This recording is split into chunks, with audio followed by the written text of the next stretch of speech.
சங்கீதங்களில் ஒரு வசனத்தை வாசிக்கிறேன். சங்கீதம் 141:5. நீதிமான் என்னை தயவாய் குட்டி என்னை கடிந்து கொள்ளட்டும், அது என் தலைக்கு எண்ணெயைப் போல் இருக்கும், என் தலை அதை அல்லல் தட்டுவது இல்லை. கண்களை மூடி ஜெபிப்போம். ஜீவனுள்ள தேவனே வாரும், ஜீவபாதையிலே நடத்தும். ஜீவனுள்ள தேவனே வாரும், ஜீவபாதையிலே நடத்தும். ஜீவ தண்ணீர் ஊறும் ஊற்றிலே ஜீவன் பெற என்னை நடத்தும். ஜீவ தண்ணீர் ஊறும் ஊற்றிலே ஜீவன் பெற என்னை நடத்தும். ஆண்டவரே, ஜீவ தண்ணீருள்ள ஊற்றண்டையில் நடத்துகிற தேவன், வறண்டதும் விடாய்த்ததுமான ஆத்துமாவை நிரப்புகிறவர், இந்த வேளையில் உங்கள் பிரசன்னம் எங்கள் நடுவில் வெளிப்படட்டும். இந்த வார்த்தையை கேட்கிற ஒவ்வொரு பிள்ளைகளுடைய இருதயங்களும் திறக்கப்படுவதாக. வசனத்தை அனுப்பி விடுதலையை கொண்டு வருகிற ஆண்டவர், இந்த நாள் இந்த ஆண்டவரே வார்த்தைகள் ஒவ்வொருவருக்கும் ஆசீர்வாதத்தை கொண்டு வரட்டும். இயேசு கிறிஸ்துவின் நாமத்தில் ஜெபிக்கிறோம் நல்ல பிதாவே, ஆமேன், ஆமேன். சங்கீதம் 141:5. நீதிமான் என்னை தயவாய் குட்டி என்னை கடிந்து கொள்ளட்டும், அது என் தலைக்கு எண்ணெயைப் போல் இருக்கும். இன்றைக்கு கடைசி காலங்களில் பவுல் தீமோத்தேயுக்கு சொல்லும் பொழுது நிறைய தங்களுக்கு இஷ்டமான போதனைகளை கேட்டு அதில் திருப்தி அடைகிற ஒரு காலம். அது பைபிள் சொல்லுகிறது, தன்னை ஒரு நிரந்தரமானவனாய் நிறுத்தாமல் அது காற்றடிக்கிற ஒரு அலையை போல அங்கும் இங்குமாக மனிதனை அலைய விடுகிற ஒரு காலகட்டம். ஆனால் இந்த தாவீது தன்னுடைய சங்கீதத்தில் எழுதும் பொழுது, நீதிமான் என்னை தயவாய் குட்டி என்னை கடிந்து கொள்ளட்டும் அப்படின்னு அவர் விரும்புகிறார். இன்றைக்கி நிறைய கடிந்து கொள்ளுதலை வெறுக்கிற ஒரு பெரிய கடைசி காலத்தில் இருக்கிறோம். கடிந்து கொண்ட பிரசங்கங்களை கேட்க மனிதர்களுக்கு மனதில்லை. அவங்க செவித்திறனற்றவர்களாக மாறிக்கொண்டிருக்கிறாங்க. இன்றைக்கு ஆசீர்வாதத்தையும் செழிப்பையும் மாத்திரமே கேட்கணும்னு வாஞ்சியாக இருக்கிறாங்க.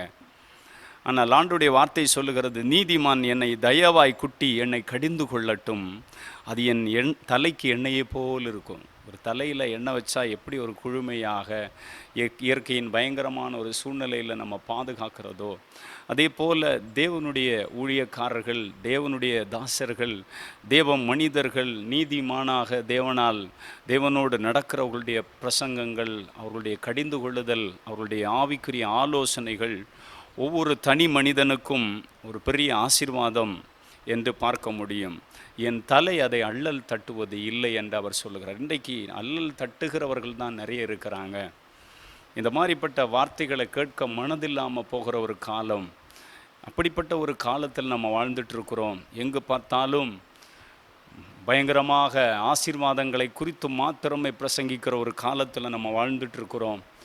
ஆனால் தேவனுடைய சத்தியத்தை கேட்க இன்னைக்கு மனிதர்களுக்கு மனதில்லாமல் இருக்கிற ஒரு காலம்.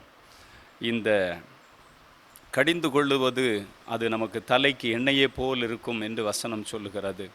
நம்ம அந்த வார்த்தைகளை கீழ்ப்படியும் பொழுது, அந்த பிரசங்கங்களை நம்ம ஏற்றுக்கொள்ளும் பொழுது, அதை ஆண்டவர் தான் பேசுகிறார் என்று விசுவாசிக்கும் பொழுது, அது நம்முடைய வாழ்க்கையில் பெரிய மாற்றத்தை கொண்டு வரும். வேதத்திலும் அநேக சம்பவங்களை நாம் பார்க்க முடியும். வேதத்தில் கர்த்தர் எழுதியிருக்கிறார். நிறைய காரியங்களை நம்ம பார்க்க முடியும். 2 ராஜாக்களின் புஸ்தகம் 12ஆம் அதிகாரத்தில் நம்ம வாசிக்கும் பொழுது இங்கே ஒரு சம்பவத்தை குறித்து வாசிக்க முடியும். ஆசாரியனாகிய யோவாசை போதகம் பண்ணின நாளெல்லாம் அவன் கர்த்தரின் பார்வைக்கு செம்மையானதை செய்தான். இங்கே ஒரு ஆசாரியனை குறித்து சொல்லப்பட்டிருக்கிறது. யோய்தா, அவர் தேவ மனுஷன். அவர் அந்த தேசத்தில் உள்ள ராஜாவாக பொறுப்பேற்றவருக்கு அவர் போதனை செய்தார் என்று பார்க்க முடியும். ஆசாரியனாகிய யோய்தா யோவாசை போதகம் பண்ணின நாட்களெல்லாம் கர்த்தரின் பார்வைக்கு செம்மையானதை செய்தான். கர்த்தரின் பார்வைக்கு எது பிடித்ததோ எது செவ்வையானதோ அதை செய்ய ஒரு ஆசாரியனாகிய யோய்தாவின் தேவனுடைய வார்த்தை அவருக்கு ரொம்ப ஆசீர்வாதமாக இருந்தது.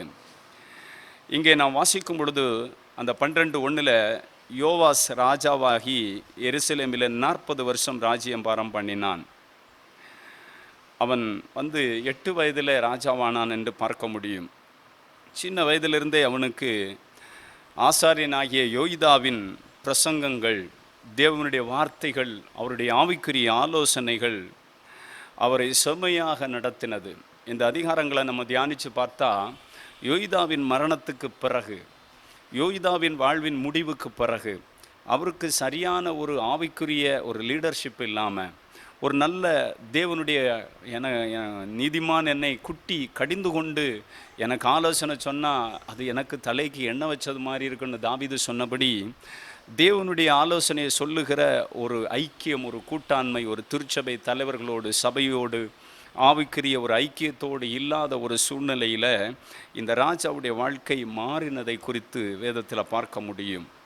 அவர் எப்பொழுதெல்லாம் அவருடைய போதனைகளை, அவருடைய போதகங்களை அவர் கேட்டுக்கொண்டிருக்கிறார், அப்பொழுது கர்த்தருடைய பார்வைக்கு அவர் செவ்வையானதை செய்தார். ஆசாரியனாகிய யோய்தா யோவாசை போதகம் பண்ணின நாளெல்லாம் அவன் கர்த்தரின் பார்வைக்கு செம்மையானதை செய்தான். நம்ம செம்மையானதை செய்யணும்னு சொன்னால், ஆண்டவர் நமக்கு தந்திருக்கிற சபையில் தேவ மனுஷர்கள் மூலம் பிரசங்கம் பண்ணுற வார்த்தைகளை ஆண்டவர் என்னோடு பேசி என்னை சரி பண்ணணுன்ற ஒரு தாகத்தோடு கடிந்து கொண்டு வார்த்தை வந்தாலும் எனக்குள்ள அந்த மாற்றத்தை தாங்க ஆண்டவரேன்னு சொல்லி நம்ம ஆண்டவர் சமூகத்தில் ஜெபம் பண்ணினா நம் வாழ்க்கை மாறும்.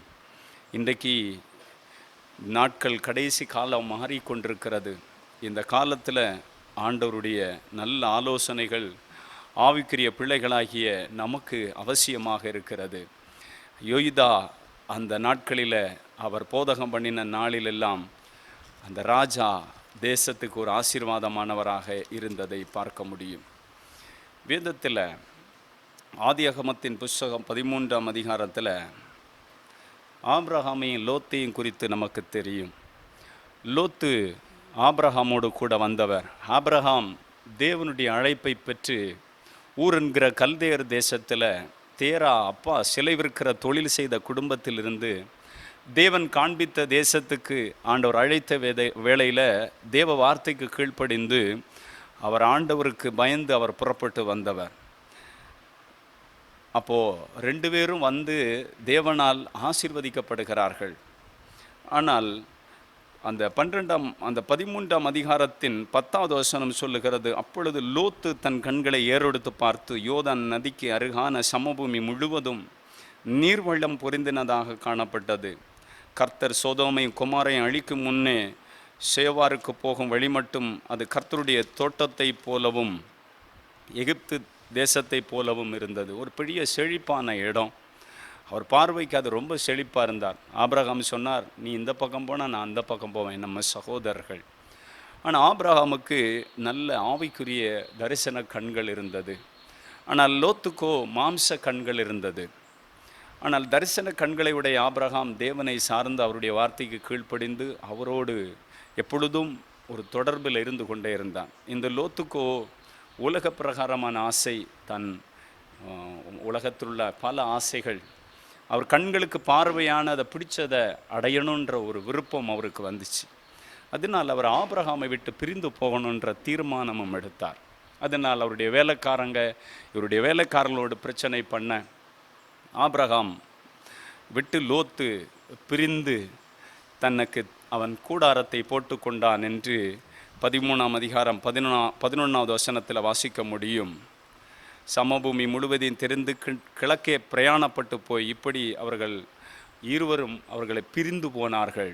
ஆபிரகாமை விட்டு லோத்து பிரிந்து போகிறதை நாம் பார்க்க முடியும். ஆபிரகாமோடு இருக்கும் வரைக்கும் லோத்துக்கு ஒரு பெரிய பாதுகாப்பு, ஒரு பெரிய ப்ரொடெக்ஷன், நல்ல ஆவிக்குரிய கடிந்து கொள்ளுதல் இருந்தது. நல்ல தேவனோடு நடக்கிற உன்னத அனுபவங்கள். எப்படி அந்த ராஜாவுக்கு தேவ மனுஷன் போதனை செய்த நாளெல்லாம் அவன் தேவனுடைய வழியை காத்து நடந்தானோ, அதுபோல் லோத்தும் தேவனுடைய வழிகளில் காத்து நடப்பதற்கு ஏதுவாக இருந்தது. ஆம், தேவனுடைய பிள்ளைகளே, இந்த கடைசி காலத்தில் வாழுகிற நாம் மிக கவனமாக இருக்க வேண்டும்.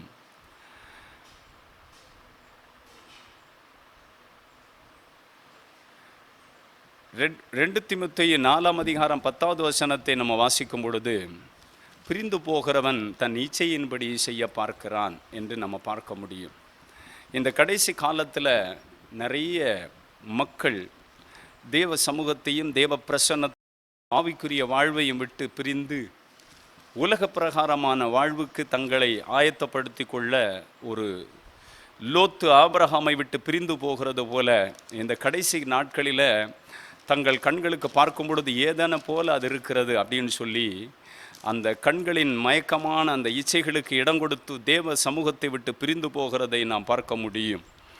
ஆனால் 2 தீமோத்தேயு 4ஆம் அதிகாரம் 10வது வசனம் தெளிவாக சொல்லுகிறது, தேமா இப்பிரபஞ்சத்தின் மேல் ஆசை வைத்து என்னை விட்டு பிரிந்து போனான் என்று பார்க்க முடியும். பவுலோடு கூட ஊழியம் செய்த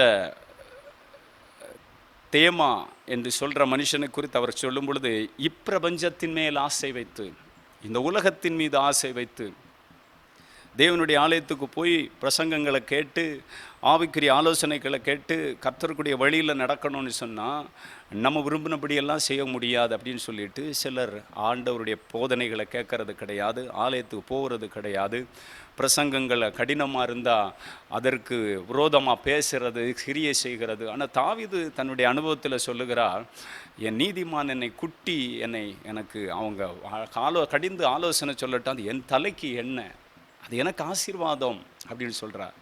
யோய்தா தேசத்தில் ராஜாவுக்கு அந்த தேவ மனிதன் பிரசங்கம் பண்ணின நாட்கள் எல்லாம் அவன் தேசத்துக்கு நன்மையானதை செய்ததை நம்ம பார்க்க முடியும்.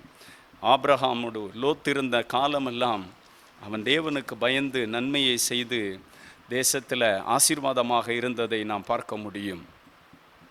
ஆம், தேவனுடைய பிள்ளைகளை, இந்த கடைசி நாட்களிலும் மனிதர்கள் தேவனை விட்டு பிரிந்து தங்களுக்கு இச்சைகளுக்கு ஏற்ற காரியத்தை செய்வதற்கான முயற்சிகளை செய்கிறதை நாம் பார்க்க முடியும். நாம் தேவ சமூகத்தில் அமைதியோடு காத்திருந்து அவருடைய சமூகத்தில் ஜெபம் பண்ணும் பொழுது தேவன் அவருடைய விருப்பத்தின்படி நம்மை நடத்துகிறவர் என்பதை நாம் மறந்து போகக்கூடாது. லூக்கா எழுதின சுவிசேஷ நூலை நாம் திருப்பிக் கொள்ளும் பொழுது அதனுடைய 15ஆம் அதிகாரத்தில் தேவனாகிய கர்த்தர் சொல்லுகிற வார்த்தையை கவனிங்க.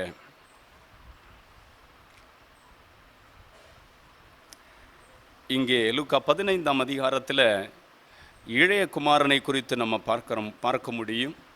அவன் அப்பாவோடு இருக்கும் வரைக்கும் அவனுக்கு ஒரு கட்டுப்பாடான ஜீவியம் இருந்தது.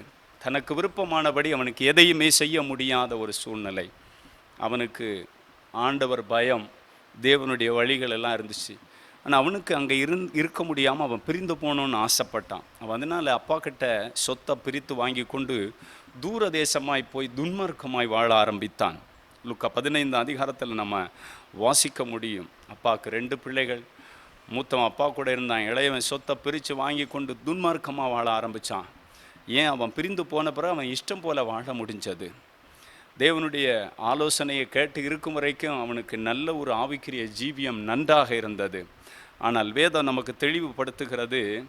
அந்த லூக்கா 15ஆம் அதிகாரம் 17வது வசனம், அவனுக்கு புத்தி தெளிந்த போது அவன் தன் தகப்பன் கூலிக்காரன், எத்தனையோ பேருக்கு பூர்த்தியான சாப்பாடு இருக்கிறது, நானோ பசியினால் சாகிறேன், நான் என் தகப்பனிடத்திற்கு போய் தகப்பனே என்று சொல்லி உணர்வோடு வருகிற ஒரு அனுபவம். அப்போ தான் மூத்தவன் சொல்கிறான், வேசிகளிடத்தில் போய் இவ்வளவு செலவு பண்ணிட்டு வந்தவனுக்கு நீர் இவ்வளவு விருந்து வைக்கிறீரே. அப்போது அவன் வேசித்தனங்களும் அசுத்தமும் தான் பிடித்த வாழ்க்கை வாழுவதற்கு அப்பா கூட இருந்தால் முடியாதுன்னு சொல்லிட்டு அவன் தகப்பனை விட்டு தன்னுடைய சொத்தை பிரித்து போய் சுகபோகமாய் வாழ்ந்தான். வாழ்க்கையில் நிறைய இழந்தான், செல்வத்தை இழந்தான், நண்பர்களெல்லாம் கூட இருந்தாங்க, அவனுக்கு எல்லாம் குறைவுபட்டதுன்னு தெரிந்தவுடனே எல்லாரும் போயிட்டாங்க. அவனுக்கு சாப்பிட ஆசையாக இருந்தது. அந்த தேசத்தில் உள்ள குடிகளோடு ஒட்டி கொண்டான். அங்கே அவன் பண்டி மேய்க்கிற வேலையை கொடுக்குறான், பண்டிகள் கொடுக்குற தவிட்ட தின்னு தன் வயிற்றை நிரப்ப ஆசையாக இருந்தான். அது கூட அவனுக்கு திருப்தியாக கிடைக்கல. அப்பொழுதுதான் உணர்வு வருகிறது. சிலருக்கு அப்படி தான், சபையை விட்டு பிரிஞ்சு போயிடுவாங்க, ஆவிக்குரிய ஐக்கியத்தை விட்டு பிரிஞ்சு போயிடுவாங்க. அவங்க அப்போல்லாம் நல்லா இருப்பாங்க, கொஞ்ச நாள் போன பிறகு தான் அவங்களுக்கு அந்த உணர்வு உண்டாகும். இன்றைக்கு இந்த கடைசி காலத்தில் நிறைய பேர் தன் இச்சையின்படி செய்ய பார்க்கிறவன் பிரிந்து போகிறான்னு நீதிமொழிகளில் வாசிக்க முடியும். நீதிமொழிகளை நம்ம எடுத்துக்கொள்வோம். நீதிமொழிகளின் புஸ்தகத்தில் 18ஆம் அதிகாரத்தில் நம்ம பார்க்க முடியும். நீதிமொழிகள் 18:1 நான் வாசிக்கிறேன். அந்த அதிகாரம் சொல்லுது பாருங்க. நீதிமொழிகள் 18, பிரிந்து போகிறவன் தன் இச்சையின்படி செய்ய பார்க்கிறான், எல்லா ஞானத்திலும் தலையிட்டு கொள்ளுகிறான். பிரிந்து போகிறவன் தனக்கு விருப்பமானதை செய்யும்படி முயற்சிக்கிறான். லோத்து ஆபிரகாமை விட்டு பிரிந்து போனார். அவர் பிரிந்து போன நிகழ்வுகள் எல்லாம் மிகவும் மனிதராகிய நம்மை எச்சரிக்கிறது. இந்த பிரிந்து போகிறது, ஆவிக்குரிய தேவ மனிதருடைய ஆலோசனை கேட்காம போகிறது, அவங்களுக்கு போகும்போது அது லகுவாக தெரிந்தது மாதிரி தான் இருக்கும், நல்ல ஆசீர்வாதமாக இருந்தது மாதிரி இருக்கும். அது சாத்தான் அப்படி தான் முதல் கட்டம், நம்ம அங்கே இருந்திருந்தால் இப்படி வந்திருக்க முடியுமா, இப்படி நம்ம ஆகியிருக்க முடியுமா, அப்படியெல்லாம் தான் லோத்து சொல்லியிருப்பார். நம்ம இப்போ தான் நல்ல ஃப்ரீயாக நல்லா இருக்கிறோம். அது அல்ல. வேதத்தில் அப்போஸ்தல நடபடிகள் 27ஆம் அதிகாரத்தை நம்ம திருப்பி கொண்டா, இங்கே பவுல் அப்போஸ்தலருடைய ஊழியத்தின் பாதையில் ஒரு நிகழ்வை குறித்து இந்த இடம் பதிவு செய்கிறது. 27ஆம் அதிகாரம் 11வது வசனத்தை நம்ம வாசிக்கும் பொழுது, நூற்றுக்கு அதிபதி பவுலினால் சொல்லப்பட்டவைகளை பார்க்கலும் மாலுமியையும் கப்பல் எஜமானை அதிகமாய் நம்பினான். அந்த துறைமுகம் மழை காலத்தில் தங்குவதற்கு வசதியாய் இராதபடியினால் அவ்விடத்தை விட்டு தென்மேற்குக்கும் வடமேற்குக்கும் நோக்கி இருக்கும் கிரேத்தா தீவுக்கு துறைமுகமாய் அவங்க போனாங்க. இங்கே இந்த அதிகாரம் சொல்லுகிறது, தேவ மனுஷன் சொல்கிற ஆலோசனையை கேட்காம உலக மனிதர்கள் சொல்லுகிற ஆலோசனை அவங்களுக்கு ரொம்ப நல்லா இருந்துச்சு. ஒருவர் விசுவாசத்தில், பரிசுத்தத்தில், ஆவிக்குரிய ரீதியில் ஊழியத்துக்கு தன்னை அர்ப்பணித்து வரும் பொழுது, விசுவாசத்தின் படிகளில் அவன் முன்னேறி போகும் பொழுது, சில உலக மனிதர்கள் தவறான ஆலோசனை கொடுப்பாங்க. அது அவங்களுக்கு உலக ஞானியின் ஆலோசனை ரொம்ப வித்தியாசமாக இருக்கும். அவனுடைய ஆலோசனை இவனுக்கு அந்த நேரம் கிடச்சது ஏதோ ஒன்று மாதிரி. அது சாத்தான் அவன் மூலம் கிரியை செய்கிறது. நிறைய பேர் வஞ்சிக்கப்பட்டு போகிறாங்க. இங்கே பவுல் சொன்னதை விட உலக பிரகாரமான மனுஷன், அவனுக்கு அந்த கப்பல் எஜமானுக்கு எல்லாம் தெரியும், அந்த மாலுமிக்கும் அதை குறித்து தெரியும் அப்படின்னு சொல்லி அங்கிருந்த அதிகாரிகள் நம்பினாங்க. இன்னைக்கு நிறைய பேர் அப்படி தான். ஊழியக்காரங்களுக்கு என்ன தெரியும், ஆவிக்குரிய ஐக்கியத்தில் நம்ம வளருவதற்கு காரணமாக இருக்கிறவங்களுக்கு என்ன தெரியும், உலக மனிதர்கள் சொல்லுகிறது தான் சரி, அவங்களுக்கு எவ்வளோ அனுபவங்கள் இருக்கிறது அப்படின்னு சொல்லி அவங்க பின்னாடி போகிற கூட்டம் நிறைய வஞ்சிக்கப்பட்டு, ஆனால் அவங்க சொல்கிற ஆலோசனையை கேட்டு செய்கிறவங்களுக்கு ஆசீர்வாதம். நம்ம எத்தனையோ பேருக்கு பல காரியங்களில் சொல்லும் பொழுது அவங்க அதை கீழ்ப்படியாமல் அவங்களுக்கு எல்லாம் தெரிஞ்சது மாதிரி போவாங்க. ஆனால் கொஞ்ச நாளில் தெரியும் அவங்க போன பாதையில் ஏதோ ஒரு காற்று வீசினது. இந்த வசனம் சொல்லுகிறது, 13வது வசனம், தென்றல் மெதுவாக இருந்தபடியினால் நாங்கள் கோரினது கைகூடினது என்று எண்ணி அவ்விடத்தை விட்டு பெயர்ந்து கிரேத்தா தீவுக்கு அருகே ஓடினோம். கொஞ்ச நேரத்துக்குள்ளே யூரோக்ளிதோன் என்னும் கடுங்காற்று அதில் மோதி கப்பல் அதில் அகப்பட்டு கொண்டது. காற்றுக்கு எதிர்போகக்கூடாதபடியினால் காற்றின் போக்கிலேயே கொண்டு போகப்பட்டது. மாலுமியையும் கப்பல் ஓனரை நம்பின அதிகாரிகள் திணற ஆரம்பிக்கிறாங்க. அவங்க சொன்னாங்க, முதல்ல நம்ம சொன்னது தான் சரி, ஊழியக்காரன் ஆவிக்குரிய மனுஷன் சொல்கிறது சரி கிடையாது, நம்ம இப்படி ஒரு முடிவெடுத்தது நமக்கு ஸ்மூத்தாக இருக்குது. ஆனால் கொஞ்ச நேரத்தில் ஈரோக்களிரோக்கன்னு காற்று வீச ஆரம்பித்தது. நிறைய பேருடைய வாழ்க்கை அப்படி தான். உலகத்தில் கொஞ்ச நாள் உலக பிரகாரமாக போம்போம். இளையகுமாரனுக்கு நண்பர்கள்லாம் வந்து பணம் தீருமுறைங்க அவனை சுற்றி ரொம்ப சந்தோஷமாக, லைஃப்னா இப்படி தான், எல்லாம் வாழ தெரியாதவனு ஊழியக்காரங்க ஆவிக்குரிய ரீதின்னு சொல்லிட்டு ஆண்டவரோடு ஜெபித்து ஆண்டவரோடு தொடர்பில் வாழுகிறதெல்லாம் இவனும் மாய்மால கதை பேசுகிறவனு சொல்லி அவன்லாம் அன்றைக்கி நினச்சிருப்பான். ஆனால் தேவனை சார்ந்து நிற்கும் பொழுது அதனுடைய வேல்யூ வேறு. ஆண்டவருடைய தேவ மனுஷர்களோடும் தேவ பிள்ளைகளோடும் அழைக்கப்பட்ட ஆபிரகாமோடு லோத்து இருக்கும் வரைக்கும் அவருக்கும் ஒரு பெரிய கட்டுப்பாடு, ஒரு பெரிய பாதுகாப்பு, பெரிய காரியங்களை அவர் அனுபவித்து வந்தார். ஆனால் அவருக்கும் பிரிந்து போன பிறகு அவருடைய வாழ்க்கையின் முடிவுகள் ரொம்ப விபரீதம். இந்த தென்றல் மெதுவாக அடித்தது. அவங்க கைகூடினதென்று எண்ணி அவ்விடத்தை பெயர்ந்து கிரேத்தா தீவுக்கு அருகே ஓடினார்கள். கொஞ்ச நேரத்துக்குள்ளே ஈரோ கிளிர்தோன் என்னும் காற்று வீசினது. ஆம், இன்றைக்கி இந்த வார்த்தை கேட்டுட்டு இருக்கிற தேவ பிள்ளைகளே, ஒருவேளை நீங்கள் சபையோடும் தேவ ஊழியத்தோடும் ஜெபிக்கிற நண்பர்களோடும் ஆவிக்குரிய ரீதியில் பல அனுபவங்களோடு தொடர்பில் இருக்கிற நீங்கள், இதெல்லாம் போகக்கூடாதுன்னு பல உலக மனிதர்களுடைய ஞானிகளுடைய ஆலோசனை, உலகத்தில் நீங்கள் விரும்பினபடி வாழ முடியாது, இங்கே எல்லாம் இருந்தால் நம்ம உலக பிரகாரமாக காரியங்களை அனுபவிக்க முடியாது, கண்கள் கண்டதையும் மாம்ச விரும்பினதையும் செய்ய முடியாதுன்னு இளையகுமாரனை போல அப்பா வீட்டில் இருக்கும் பொழுதும் வரைக்கும் அவனுக்கு வேசிகள் இடத்துல தன் பணத்தை செலவு பண்ணி வாழ முடியாது. அவன் பிரிந்து போன பிறகு அவன் மனம் போல வாழ்ந்தான். ஆனால் முடிவை குறித்து பைபிள் சொல்லுது, சாப்பிடக்கூட வழி இல்லாமல் வாழ்க்கை மாறினது.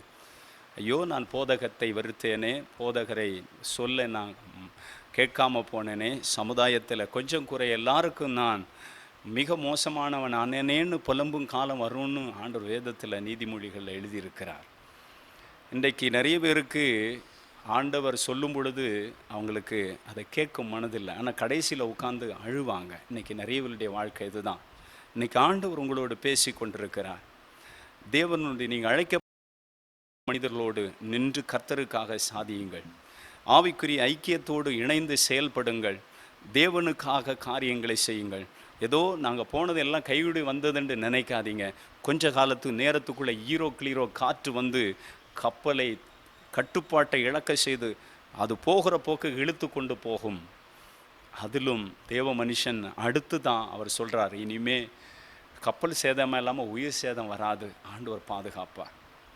ஆண்டவர் தேவ பிள்ளைகளை கொண்டு நடத்துகிற விதம் வித்தியாசம். அவர் நடத்துகிற அவருடைய வார்த்தைக்கு நம்ம கீழ்ப்படிஞ்சால் அந்த உயிர் சேதங்களிலிருந்து கூட நம்மை காப்பாற்றுவார். சிலருக்கு உயிர் சேதம் வந்தால் கூட கேட்க மாட்டாங்க, அந்த அளவுக்கு தேவனை விட்டு தூரமாக போயிடுவாங்க. மிக கவனமாக நாம் தேவ சமூகத்தில், தேவ பிரசன்னத்தில், தேவனோடு இருக்கிற ஐக்கியத்தில் நம்ம வாழ வேண்டும். லோத்து ஆபிரகாமோடு இருக்கும் காலம் வரைக்கும் அவருடைய வாழ்வு வித்தியாசமாக இருந்தது. அவரோடு தேவனுடைய ஒரு பெரிய ரகசிய செயலும் இருந்தது. அவர் தெரிந்து கொண்ட தேசத்தை குறித்து அவர் இனிமேல் நம்ம நல்லா வாழ்ந்துடலாம், நல்ல செழிப்பாக இருந்துடலான்னு நினச்சாரு. இங்கே சோதோம் கொமோரா பட்டணத்துக்கு அழிவு வரும்பொழுது தேவதூதர்கள் போய் லோத்தினிடத்தில் பேசுகிறார்கள். ஆதியாகமத்தின் புஸ்தகம் 19ஆம் அதிகாரம் 17வது வசனம், அவர்கள் வெளியே கொண்டு போய் விட்ட பின்பு அவர், உன் ஜீவன் தப்போ ஓடிப்போ, பின்னிட்டு பாராதே, இந்த சமபூமி எங்கு நில்லாதே, நீ அழியாதபடிக்கு மலைக்கு ஓடிப்போ என்றார். ஒரு மனுஷன் பின்வாங்கின பிறகு, தேவ மனுஷர்களை விட்டு பின்வாங்கின பிறகு, தேவதூதன் பேசினாலும் காதில் விழாது, தேவன் பேசினாலும் விழாது, யார் பேசினாலும் விழாது. இங்கே அவங்க ஒரு நல்ல வழியை காட்டுறாங்க. அதற்கு லோத்து, அப்படி அல்ல ஆண்டவரே, உமது கண்களுக்கு அடியானுக்கு கிருபை கிடைத்ததான, என் பிராணனை காக்க தேவரீர் எனக்கு செய்த கிருபை பெரிது, விளங்க பண்ணினீர், மலைக்கு ஓடி போக என்னால் முடியாது, தீங்கு என்னை தொடரும், நான் மரித்து போவேன். அதோ அந்த ஊர் இருக்கிறது, நான் அதற்கு ஓடி போவதற்காய், அது கிட்ட இருக்கிறது, சின்ன தூரமாக இருக்கிறது. ஆண்டவர் எதை சொல்லுகிறாரோ நம்ம அதற்கு கீழ்ப்படியணும். ஆமாம், அங்கே தூரம், இது பிரச்சனையான இடம், அது ப்ராப்ளம், இது ப்ராப்ளம்னு நம்ம சொல்லிகிட்டு இருந்தால் நம்ம விரும்பினபடி ஆண்டவர் விட்டுருவார். சூசன் நம்ம கையில் தான், ஆனால் அழிவு காத்திருக்கிறது. அந்த இடத்துல அவன் பின்வாங்கி போகிறதை நாம் பார்க்க முடியும். அதே லோத்து தன் பிள்ளைகளுக்கு திருமணம் பார்த்து வைத்திருந்த மருமகன்மார்கிட்ட கேட்கும் பொழுது அவங்க அவரை பார்த்து கிண்டல் அடித்து சிரிக்கிறாங்க. அவன் கடவுள் இல்லை என்ற ஒரு நாஸ்தியனை மாதிரி இருக்கிறான். அப்போ லோத்து பின்மாற்றம் அடைந்த பிறகு அவன் திருமணம் பார்க்குற விஷயத்திலும் அவன் ஒரு தேவ பயமுள்ள ஒரு குடும்பத்தில் அவன் பிள்ளைகளை கல்யாணம் பண்ணி கொடுக்கணும்னு அவனுக்கு மனதில்லாத ஒரு சூழ்நிலையில் மாறிவிட்டதை பார்க்க முடியும். 2 கொரிந்தியர் 6ஆம் அதிகாரம் அதனுடைய 14 நம்ம வாசிக்கும் பொழுது, விசுவாசி அவிசுவாசியோடு பிணைப்படலாகாது என்பதை குறித்து வேதம் தெளிவாக சொல்லுகிறது. இன்றைக்கி நிறைய வசதிகள், வாய்ப்புகள், வேலை இதெல்லாம் இருந்தால் ஆண்டவர் அறிஞ்ச பிள்ளைகள் மனம் திரும்பி ஆண்டவருக்குள்ளே இருக்கிற பிள்ளைகளையும் அங்கே கொடுத்து விடுவாங்க. அது அந்த தலைமுறைக்கு கண்ணியாக மாறிவிடும். இன்றைக்கு ஆவிக்குரிய ஆலோசனை கேட்டு ஆபிரகாமோடு இருந்தால் லோத்துக்கு ஒரு பெரிய மேன்மை இருந்திருக்கும். லோத்து தான் கண்டதையும் கேட்டதையும் ஆபிரகாமட்டை விட்டு பிரிந்த பிறகு தன் வாழ்க்கையில் செயல்படுத்த ஆரம்பித்தான். அவன் லட்சணமான வாழ்க்கை சோதோமில் இருந்தது. அவன் 10 தலைமுறைக்கு அவனுடைய பிள்ளைகளும் சந்ததிகளும் சபைக்குள் போகாத அளவுக்கு ஒரு சீர்கெட்ட ஒரு குடும்பமாக மாறினது. ஆபிரகாமை விட்டு பிரிந்து போன லோத்து, ஒரு தகப்பனை விட்டு பிரிந்து போன இளைய குமாரன்.